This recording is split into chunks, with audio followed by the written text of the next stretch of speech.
और मैं उस नारे के लिए भी बधाई देता हूं जो नारा दिया था, याद है कि कासगंज का नारा, जो कासगंज में नारा दिया गया था, वही आज भी वो बोल रहा है खाना है। ये समर्थन जो मिला है, इस समर्थन के लिए मैं आपको बधाई देता हूं, धन्यवाद देता हूं। आज समाजवादी पार्टी विजय रथ लेकर के निकली है। कल वहीं कानपुर गंगा मैया के किनारे से निकल करके रथ यात्रा लगातार चल रही है और यमुना नदी से निकल करके फिर वापस जाएगी। समाजवादी पार्टी का ये विजय रथ तब तक चलता रहेगा जब तक उत्तर प्रदेश से भारतीय जनता पार्टी का सफाया न हो जाए। याद होगा एक आदमी के लोगों को समाजवादी सरकार तो काम हो रहा था। यही सड़क जो कालपी से हमीरपुर जाती थी, कितने गड्ढे थे, कितना मुश्किल होता था चलना, घंटों लग जाते थे तब हमीरपुर पहुंचते थे और हमीरपुर के लोग कालपी इस रास्ते से नहीं आते थे। समाजवादी सरकार बनी, कब कालपी से हमीरपुर पहुंच गए, कब हमीरपुर से कालपी आ गए, ये पता नहीं लग पा रहा। इसी तरह अभी महामारी आई, लोगों को इलाज के लिए, तकलीफ के लिए, परेशानी के लिए भागना पड़ा। ये जो बीमारी आई, इसमें सरकार न दवाई दे पाई, न अस्पताल में बिस्तर दे पाई और जिस समय लोगों को ऑक्सीजन की जरूरत थी, लोग अपने आप मेहनत करते रहे, भागते रहे, दौड़ते रहे, अपनी ऑक्सीजन का खुद इंतजाम किया, लेकिन सरकार ने कोई इंतजाम नहीं किया। गरीब जनता को अनाज छोड़ने का काम इस भारतीय जनता पार्टी ने किया। उस समय 102, 108 एम्बुलेंस काम आ रही थी, वही समाजवादी पार्टी की सरकार की। और इधर आप जानते होंगे जो 100 नंबर चलाई थी पुलिस के लिए, कहीं अगर परेशानी हो जाए, झगड़ा हो जाए, फोन करने पर आपके पास पुलिस पहुंचने का काम करे, उसके लिए 100 का इंतजाम किया था। लेकिन पता नहीं सरकार के जो मुख्यमंत्री जिन्होंने 100 का 112 कर दिया, बताओ समय पे पहुंच पा रही कि नहीं पहुंच पा रही। अब वो बुराई जाने लगे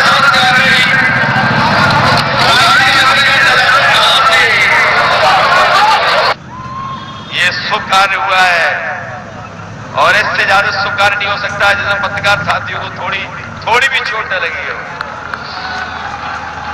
तो ये काम याद है, यही जालौन में कालपी में सोलर प्लांट लग रहे थे, सोलर प्लांट लगना शुरू हो गए, बिजली बनाने का काम।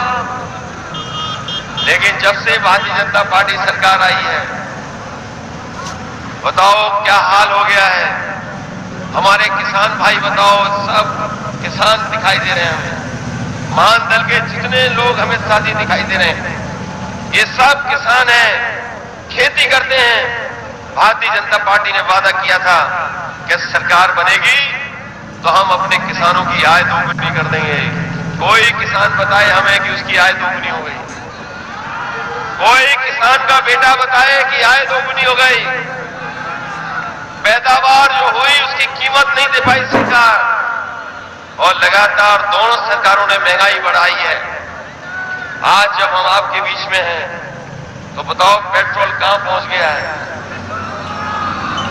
पेट्रोल पहुंच गया 100 से पार, डीजल भी पीछे पीछे चल रहा है, डीएपी है नहीं किसान के लिए, और खाद की बोरी से चोरी हो गई कि नहीं चोरी हो गई।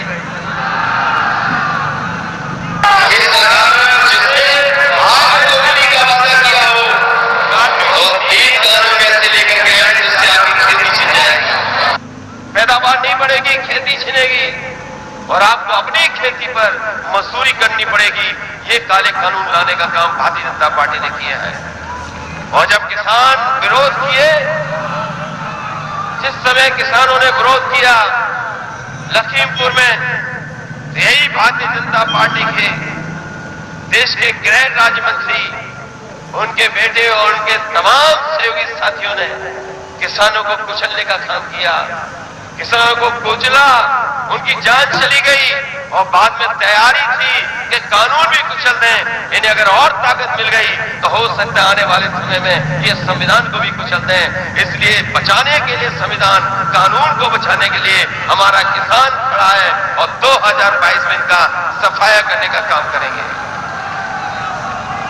बुंदेलखंड के लोगों ने बहुत समर्थन दिया बीजेपी को,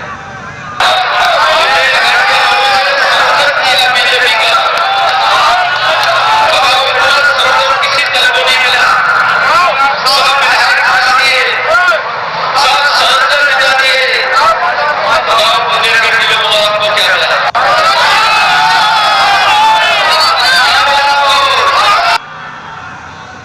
सब विधायक जीत गए उनके, किसी पार्टी का विधायक नहीं जीता। सब जीत गए कि नहीं जीते उनके विधायक, सांसद जीत गए सब। और बुंदेलखंड की जनता को क्या मिला बताओ? और हमारे चिलम जीवी पता नहीं कहां है, सरकार कहां से चला रहे हैं।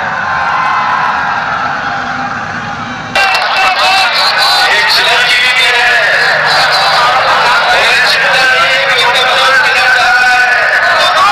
सड़क में गड्ढे हो गए। अन्ना जानवर को बताओ, अन्ना जानवर के लिए योजना चलाई कि नहीं चलाई? अन्ना जानवर के लिए क्या चल रहा, कितना पैसा आया, अरबों रुपए आया, पता नहीं कहां चला गया। और कभी कभी सरकार सड़कों पे पुल से और बुलडोजर से डराती है। पुल और बुलडोजर से चलाने वाली सरकार याद रखे, इस बार जब 22 में चुनाव आएगा तो यही बुंदेलखंड की जनता इतना वोट डालेगी, इतना वोट का बुलडोजर चलाएगी कि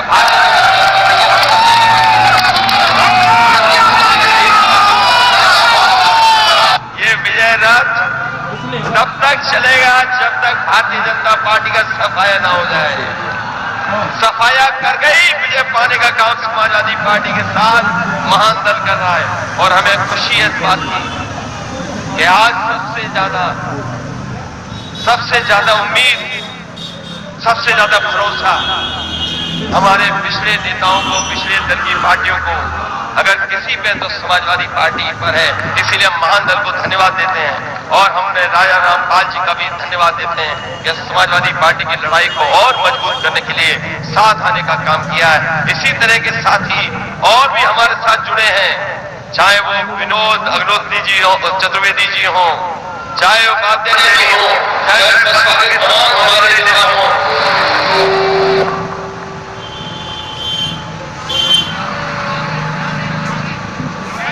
चाहे हमारे अनुरागी जी हो, गयादीन अनुरागी जी हो, बड़ी संख्या में समाजवादी पार्टी के लोग शामिल हो रहे हैं।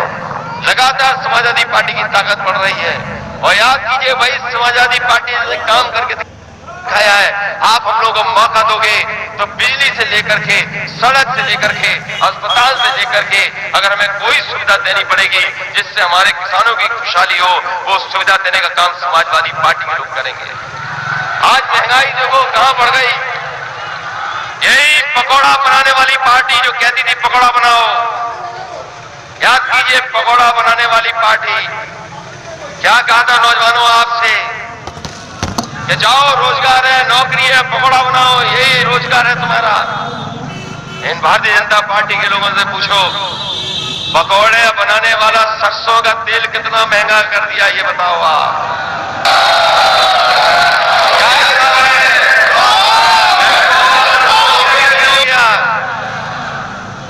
पेट्रोल का धुआं हो गया, सरसों का तेल। और भाजपाइयों से पूछा कि ये सरसों का तेल महंगा कैसे है, तो बताया कि आजकल मिलावट नहीं हो पा रही इसलिए तेल महंगा हो गया। सोचो, जिन्होंने दाल महंगी कर दी, तेल महंगा कर दिया, हर चीज महंगी कर दी और हर चीज बेची जा रही है। हवाई जहाज भी बेच रहे हैं, और हवाई जहाज जहां खड़े होते हैं वो एयरपोर्ट भी बेचे दे रहे हैं। पानी के जहाज बिक रहे हैं, जहां पानी का जहाज खड़ा होता है वो जगह भी बेच रहे हैं। ये रेल बेचे दे रहे हैं और जहां पर रुकते हो चढ़ते हो स्टेशन भी बेचे दे रहे हैं। सोचो ये बेचने वाली सरकार है, ये फेंकू सरकार तो थी ये बेचू सरकार भी बन गई है। धन्यवाद साथियों, लाइक कमेंट शेयर के साथ चैनल को सब्सक्राइब जरूर कर लें ताकि आगे भी आप लोगों को ऐसी खबरों को सबसे पहले देखने को मिले। धन्यवाद। जय समाजवाद, जय अखिलेश मिशन 2022।